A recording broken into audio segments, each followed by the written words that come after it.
teman-teman semuanya.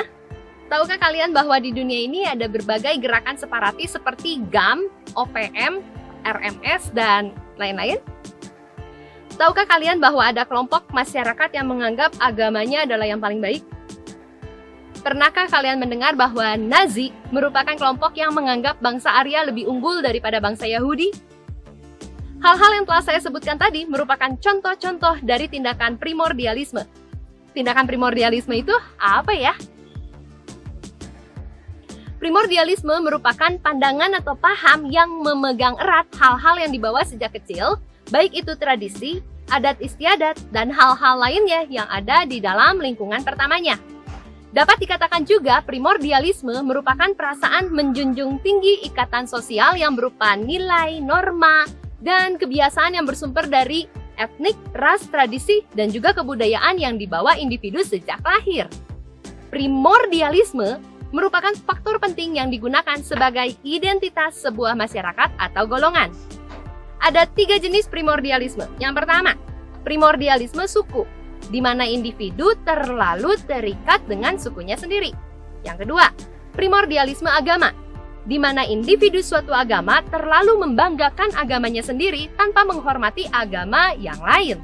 Dan yang ketiga, primordialisme kedaerahan, di mana individu terikat dengan daerahnya sendiri daripada daerah lain. Ciri-ciri dari primordialisme adalah berwujud sebagai identitas kelompok, punya cita-cita yang sama, merupakan konsekuensi dari masyarakat multikultural. Primordialisme memicu permusuhan antar kelompok karena setiap kelompok merasa bahwa kelompoknya lebih baik dari kelompok yang lain. Kemudian lahirnya sikap untuk mempertahankan keutuhan kelompok terutama dari ancaman kelompok lain. Primordialisme juga merupakan nilai yang berhubungan dengan sistem keyakinan seperti nilai, adat istiadat, keagamaan, pandangan hidup, norma yang membentuk sikap dan pikiran anggota kelompok. Primordialisme memiliki dampak negatif dan juga positif, teman-teman. Dampak negatif primordialisme adalah yang pertama, dapat mengganggu kelangsungan hidup suatu bangsa. Hal ini dikarenakan primordialisme menyebabkan persatuan dan kesatuan menjadi sulit untuk diciptakan. Yang kedua, menghambat terjadinya modernisasi. Hal ini dikarenakan adanya keinginan untuk mempertahankan adat istiadat yang lama. Yang ketiga, menghambat hubungan antar bangsa. Hal ini dikarenakan jika primordialisme berlebihan, maka akan sulit menerima kebudayaan baru dan juga bekerja sama dengan pihak lain. Yang keempat, mengurangi objektivitas ilmu pengetahuan. Primordialisme akan menyebabkan seseorang merasa apa yang dilakukan oleh kelompoknya selalu benar, meskipun menurut ilmu pengetahuan salah. Kelima, menimbulkan diskriminasi. Dan yang keenam, menyebabkan terjadinya konflik antar suku.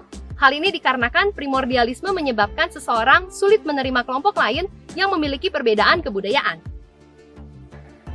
Dampak positif dari primordialisme diantaranya: 1. Meningkatkan rasa cinta terhadap tanah air. Yang kedua, menciptakan kesetiaan terhadap negara. Yang ketiga, meningkatkan semangat patriotisme yang merupakan sikap berani, pantang menyerah, dan rela berkorban bagi bangsa dan negara. Dan yang keempat, menjaga keutuhan budaya.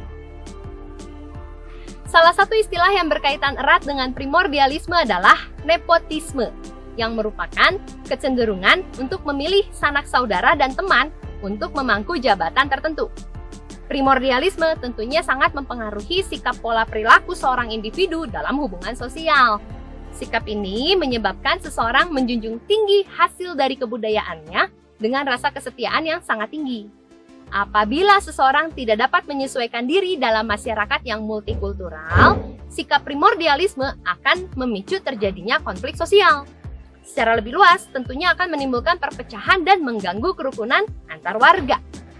Nilai, norma, adat istiadat, dan juga tradisi yang kita miliki pastinya akan membentuk jati diri kita dan menjadi identitas kita di dunia ini. Namun, jangan menjadikan hal-hal tersebut sebagai tolak ukur kita terhadap kelompok lain. Yuk kita mulai belajar cerdas dalam membangun kehidupan bangsa Indonesia yang multikultural dan juga harmonis.